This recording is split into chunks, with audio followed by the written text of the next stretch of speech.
மே மாதம் 5ஆம் தேதி அந்த நீட் எக்ஸாம்லாம் நடந்துச்சு. அதில் சில குளறுபடிகள்லாம் நடந்ததா நம்ம நிறைய அந்த செய்திகள்லாம் பார்த்தோம், படித்தோம் இல்லையா. அதுக்கப்புறமே என்ன ஆயிடுச்சுன்னு பார்த்தீங்கன்னா, அந்த நீட் தேர்வுக்கு மேலே இருக்கிற அந்த நம்பகத்தன்மையை மக்கள் மத்தியில் சுத்தமாக போயிடுச்சு. இனிமேல் நாடு முழுக்க அந்த நீட் தேர்வே தேவையில்லை அப்படிங்கிறத இந்த செய்திகள் மூலிமா நாம் எல்லாருமே புரிஞ்சுக்கிட்ட ஒரு விஷயம். நீட்டு விலக்கு தான் இதுக்கு உடனடி தீர்வு.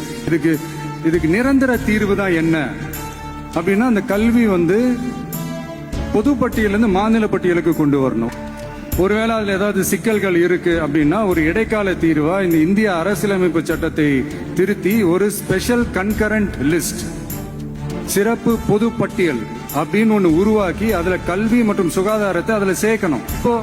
இப்போ இருக்கிற அந்த பொது பட்டியல் என்ன ஒரு பிரச்சனை அப்படின்னா, நீங்க அந்த துறைகள்லாம் பாத்தீங்கன்னா மாநில அரசுகளுக்கு என்னதான் அதுல அதிகாரம் இருந்தாலும் அது முழுக்க முழுக்க ஒன்றிய அரசினுடைய கட்டுப்பாட்டில் தான் இருக்கு. அதனால மாநில அரசுகளுக்கு அந்த முழு சுதந்திரத்தை அது தரப்பட வேண்டும் அப்படின்றதான் இங்க என்னுடைய தாழ்மையான ஒரு வேண்டுகோள்.